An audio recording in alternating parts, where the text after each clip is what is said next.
Thanks for watching. Don't forget to like, comment, share and subscribe to Mufti Tariq Masood, famous scholar. بھائی اس رمضان کا تھوڑا سا حصہ ہے. آج گناہوں سے توبہ کر لو سچے دل سے.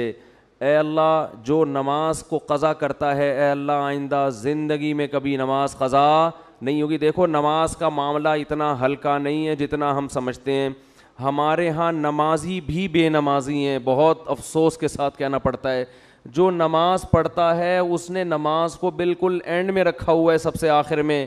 سارے کاموں سے فارغ ہوگا تو نماز ہو جائے گی.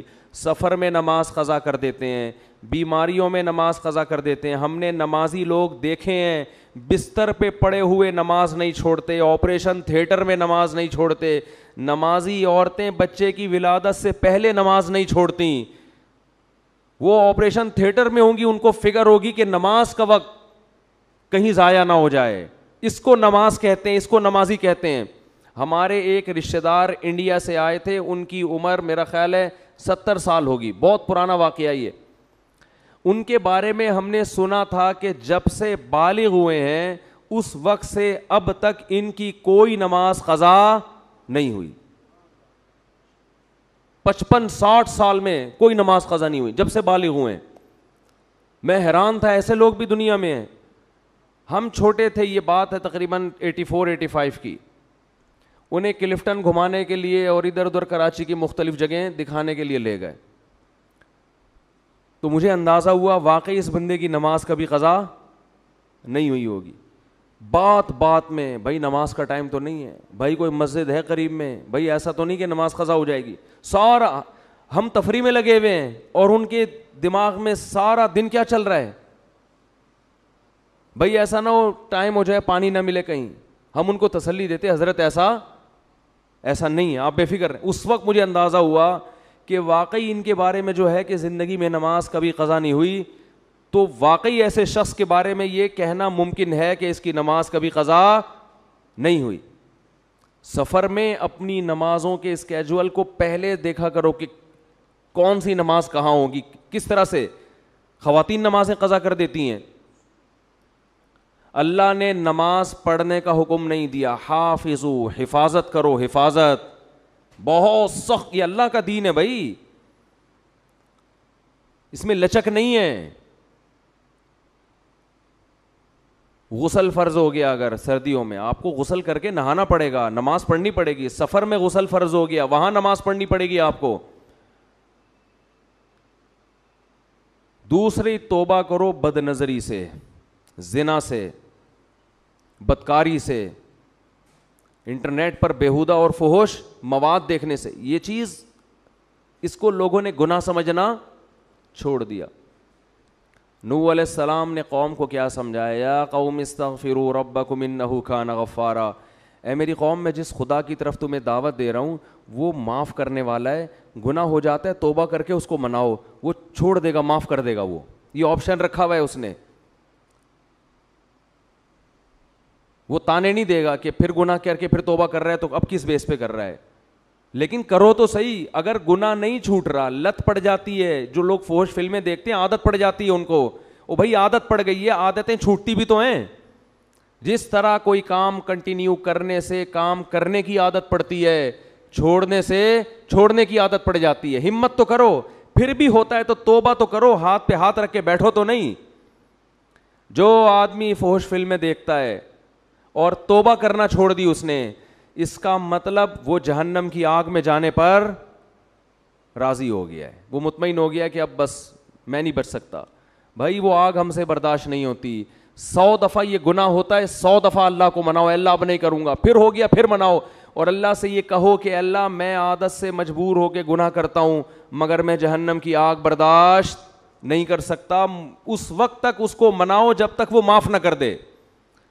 اللہ تیار ہے. ایک بزرگ نے کہا کہ ان کے پاس غالباً ڈاکٹر عبدالحی صاحب رحمۃ اللہ علیہ تھے کہ حضرت میں گناہ کرتا ہوں پھر توبہ کرتا ہوں پھر ہو جاتا ہے گناہ, نہ چاہتے ہوئے بھی ہو جاتا ہے, پھر توبہ کرتا ہوں پھر ہو جاتا ہے.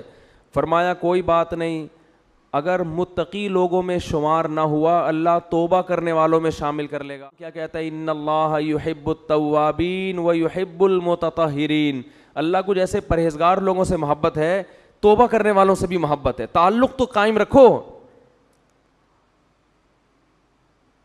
تعلق ہی ختم کر دیا آپ نے. توبہ ایک ایلفی ہے جو ٹوٹے ہوئے تعلق کو جوڑ دیتی ہے. اللہ چاہتے ہیں مجھ سے رابطہ میں تو رہو. آپ جب کسی کو بھیجتے ہیں سفر میں, کوئی ٹینشن ہو بھائی رابطے میں رہنا, ہر تھوڑی دیر میں اطلاع دیتے. ماں باپ کو ہوتا ہی نا فکر, بھائی جس حالت میں بھی ہو اطلاع ضرور, اگر سکون میں بھی ہو اطلاع ضرور دینا. اللہ کہتے ہیں جس کنڈیشن میں بھی ہو, گناہ میں ہو یا نیکی میں, تعلق مجھ سے ختم نہیں کرنا. رابطہ اگر گناہ ہے تو میرے سامنے بیان کرو, میرے سامنے بیان کرو, اے اللہ میں تیرا بندہ ہوں, مجھ سے یہ گناہ نہیں چھوٹتا. اللہ کو اچھا لگتا ہے یہ کہنا, اے اللہ میں قوم لوط کی طرح اکڑتا نہیں ہوں کہ لوط علیہ السلام سے کہنے لگے کہ اگر آپ اس گناہ پہ راضی نہیں ہو تو علاقہ چھوڑ کے نکل جاؤ. اے اللہ میں ایسا نہیں ہوں, میں فخر نہیں کر رہا اپنے جرم پر, مجھے اس جرم کی عادت پڑ گئی ہے, مجھے اس برائی کی عادت پڑ گئی ہے. اے اللہ مجھے اپنے غصے پہ قابو نہیں ہے, ماں باپ کے سامنے چیخنے لگتا ہوں, مجھے عادت پڑ گئی ہے. تو باغی نہ بنو, اللہ کے سامنے اپنے ہاتھ اٹھا کے اپنے جرم کا اقرار کرو. اے اللہ میں تیرا بندہ ہوں, تو مجھے سیدھے راستے پہ چلا. حدیث میں کتنی پیاری دعا آئی, یا حیو یا قیوم برحمتک استغیث اصلح لی شانی کلہ ولا تکلنی الی نفسی طرفۃ عین ولا اقل من ذلک. اے وہ ذات جو زندہ ہے, ہر چیز کو تھامنے والا ہے, میں تیری رحمت کی بھیک تجھ سے مانگتا ہوں, میری حالت کو درست کر دے, مجھے گناہ چھوڑنے کی توفیق دے دے. ولا تکلنی الی نفسی طرفۃ عین, مجھے میرے حوالے نہ کر. اے اللہ مجھے میرے ہاتھوں میں. دیکھو چھوٹا بچہ ہوتا ہے نا, جب سفر چل رہا ہوتا ہے ڈر ہوتا ہے گاڑی کے نیچے نہ آ جائے, گٹر میں نہ گر جائے, یہ نہ ہو جائے, وہ نہ ہو جائے, تو ماں باپ کسی کے حوالے بچے کو کرتے ہیں کہ بھئی بچے کو بچے کے حوالے نہیں کیا جائے گا, بچہ کسی بڑے کے ہاتھوں میں ہوگا تو محفوظ. تو انسان اللہ کے سامنے جرم کا اعتراف کرے, اے اللہ میں کمزور ہوں, تو مجھے میرے حوالے نہ کر. کتنی دیر کے لیے حوالے نہ کر؟ طرفۃ عین. اے اللہ 24 گھنٹے میں ایک پلک جھپکنے کے میں جتنا ٹائم لگتا ہے نا, اتنے ٹائم کے لیے بھی تو مجھے میرے حوالے نہ کر. ولا اقل من ذلک, اس سے کم ٹائم کے لیے بھی تو مجھے میرے حوالے نہ کر, کیونکہ اگر تو نے مجھے میرے حوالے سیکنڈ کے کروڑویں حصے کے لیے بھی کر دیا تو مجھے اپنے اوپر اعتماد نہیں ہے, میں اس میں تیری نافرمانی کروں گا, میں اس میں اپنی جان پر ظلم کروں گا. 24 گھنٹے تو مجھ پر گرفت رکھ. یہ نبی نے ہمیں دعائیں سکھائی ہیں, یہ گناہگاروں کے لیے دعائیں ہیں جن سے گناہ نہیں چھوٹتے. وہ اللہ سے مانگیں کہ اللہ تو مجھے میرے حوالے نہ کر, تعلق تو قائم رکھے میرے بھائی. اور کیا دعا سکھائی؟ خذ بناصیتی الی البر والتقوی. اے اللہ میں سیدھے راستے پہ چلنا چاہوں نہ چاہوں, تو مجھے پیشانی کے بالوں سے پکڑ کے سیدھے راستے پہ گھسیٹ لے. جیسے کسی ڈاکٹر کے پاس آپ جاتے ہیں نا, انجیکشن لگانے کی تکلیف ہو رہی ہے اور لگانا ضروری بھی ہے, آپ کہتے ہیں بھائی رسیوں سے باندھ کے میرے انجیکشن ٹھوک دو, لگا دو انجیکشن, کہتے ہیں کہ نہیں کہتے؟ میری پرواہ نہیں کرو. تو بھائی اس رمضان میں ہمت کر کے گناہوں سے توبہ کر لو. اور دیکھو یہ بات میں بہت کم بیانات میں کہتا ہوں کیونکہ یہ جرم پھیل گیا ہے. داڑھی کٹانا یہ بھی تغییر خلق اللہ ہے, اللہ کی تخلیق کو بدلنا ہے. اللہ کو داڑھی کٹا ہوا مرد پسند؟ بولو نا بھائی, یہ آپشنل نہیں ہے, یہ تو اب ہو گیا کیونکہ اتنے لوگ اب انگریزوں کو دیکھ دیکھ کے داڑیاں کاٹنا شروع کر دیں تو ہمارے کلچر کا حصہ بن گئی یہ چیز. نبی نے حکم دیا ہے اعفوا اللحا وقصوا الشوارب, فرمایا داڑھی کو بڑھاؤ. میں نے خود اپنی آنکھوں سے یہودی دیکھے ہیں بڑی بڑی داڑھیوں والے, بڑے ماڈرن یہودی, بڑے ترقی یافتہ, لیکن داڑھی اتنی بڑی. بہت سے یہودی دیکھیں, کیوں؟ اتنی تحریف کی ہے یہ تورات اور انجیل میں, اس کے باوجود آج بھی تورات سے وہ داڑھی والی آیتیں نہیں نکال سکتے. آج بھی تورات میں لکھا ہے کہ اللہ نے موسیٰ کو کوہ طور پہ بلا کے کہا کہ اپنی قوم سے کہہ دیں کہ داڑیاں مت کاٹیں, کہہ دیں اپنی قوم سے. کتنی تحریف کی نا اپنے مذہب میں انہوں نے, لیکن وہ بھی غامدی کی طرح, غامدی جیسے نہیں بن سکے کہ داڑھی نکال دیں اسلام سے اور کہیں وہ تو کلچر کا حصہ تھی. اللہ کوہ طور پہ حضرت موسیٰ کو بلا کے کلچر کی وجہ سے کہے گا کہ داڑیاں رکھواؤ ان کو. اور کتنا بڑا اللہ کا حکم ہے. اللہ ایسا ہی نہیں کہہ رہا, کوہ طور پہ موسیٰ کو بلا رہا ہے, کلیم اللہ کو. سارے پیغمبروں نے داڑیاں رکھی ہیں, سارے صحابہ نے داڑیاں رکھی ہیں, تو غامدی صاحب نے آ کے داڑھی کا انکار کر دیا.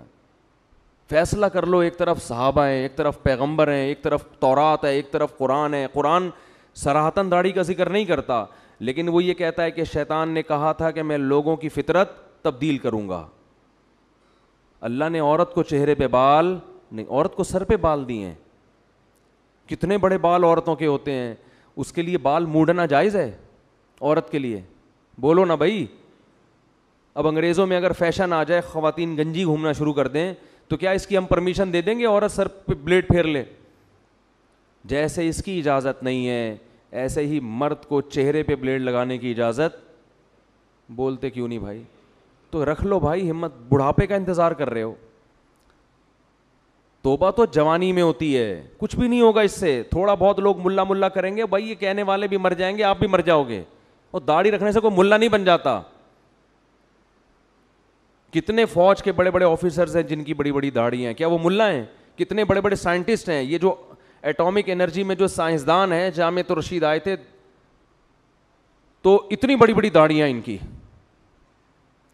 بھائی داڑھی رکھ کے آپ سائنسدان بھی بن سکتے ہو, آپ ڈاکٹر بھی بن سکتے ہو, آپ آفیسر بھی بن سکتے ہو, زیادہ اچھے بنو گے آپ, روب ہوگا آپ کے چہرے پہ. تو ہمت کر لو اس رمضان میں. میں کسی بغیر داڑھی والے کو اپنے سے کمتر نہیں سمجھتا. بھائی ہماری داڑھی ایک ظاہری حلیہ, اندر اللہ ہی جانتا ہے. ہو سکتا ہے کوئی گناہ ہو جس کی وجہ سے داڑھی والے کو اللہ بخش دے اور ہمیں نہ بخش دے, اللہ بچا کے رکھے سب کو, لیکن جرم کو تو جرم ہی کہا جائے گا نا. وہ لوگوں کی رعایت میں لوگوں کو خوش کرنے کے لیے اس کو تبدیل تو نہیں کر سکتے ہم. یہی تو یہود کا جرم تھا کہ وہ حکام بیان کرتے جس پہ لوگ خوش ہوتے. جو برائی معاشرے میں پھیل جاتی, یہود کے علماء اس پہ ڈسکس نہیں کرتے کہ پبلک ناراض ہو جائے گی. تو اللہ کا حکم ہے, ہمت کر لو. اور یہ فضول باتیں, داڑھی رکھ کے میں یہ گناہ کروں گا تو لوگ کیا بولیں گے, داڑھی بدنام ہوگی, پھر تو اسلام کا نام ختم کر دو بھائی. مسلمان تو 2 نمبر ہی کرتے ہیں بہت سے, بدنام تو اسلام ہوتا ہے. اب اس کا حل یہ نہیں ہے کہ اسلام چھوڑ دو, اس کا حل یہ ہے کہ 2 نمبر ہی چھوڑ دے آدمی. وہ ایک آدمی نے بوڑھی ماں کی فضیلت سنی کہ بوڑھی ماں کو اگر ذرا سا بھی تکلیف پہنچائی تو اتنا بڑا عذاب اور یہ اور وہ, اس نے جا کے اماں کو ہی قتل کر دیا. اس نے کہا بھائی یہ تو فل ٹینشن ہے, عذاب کا ذریعہ ہے یہ. تو داڑھی انسان کو سینما گھر کی لائن میں لگنے سے روکتی ہے, داڑھی انسان کو برے کاموں سے روکتی ہے. تو آپ نے کیا کہا کہ جو چیز روکنے والی تھی اسی کو اڑا دیا آپ نے, اسی کو اڑا دی. ہمارے کتنے دوست ہیں کہتے ہیں ہم نے جب داڑھی رکھی تو سینما گھر کی لائن سے واپس ہوئے, شرم آ رہی تھی. ایک ہمارے دوست نے داڑھی رکھی, مجھے اپنا واقعہ سنا ہے, کہہ رہے مجھے فلمیں دیکھنی اور سینما گھروں میں جا کے دیکھتے تھے وہ. کہہ رہے میں لائن میں کھڑا ہوا تھا, داڑھی رکھ لی تھی میں نے, شرم تو آ رہی تھی, لیکن ہم نے کہا تھوڑا دیر بے شرم بن جاتے ہیں. شرم ختم کرنے میں 2 سیکنڈ لگتے ہیں انسان کو. کہہ رہے پھر لوگ مجھے مڑ مڑ کے دیکھ رہے تھے, یہ ملا یہاں کیا کر رہا ہے. کہہ رہا مجھے اتنی غیرت آئی, میں نے کہا نکل بھائی یہ تیرا کام نہیں ہے یہاں پہ, چھوڑ یار. لوگ بھی بول رہے ہیں, دل تو نہیں چاہ رہا تھا کہہ رہے ہیں چھوڑنے کا, لیکن شرم کی وجہ سے نکل گیا میں. یہ غنیمت ہے, ورنہ الٹا کام کرتے ہیں کہ یار اس کی وجہ سے لوگ تانے دے رہے ہیں تو داڑھی ہی کو کاٹ دو. تو ہمت کر لو خواتین, ہمت کر کے اس رمضان میں توبہ کر لیں لیلۃ القدر کے آنے سے پہلے.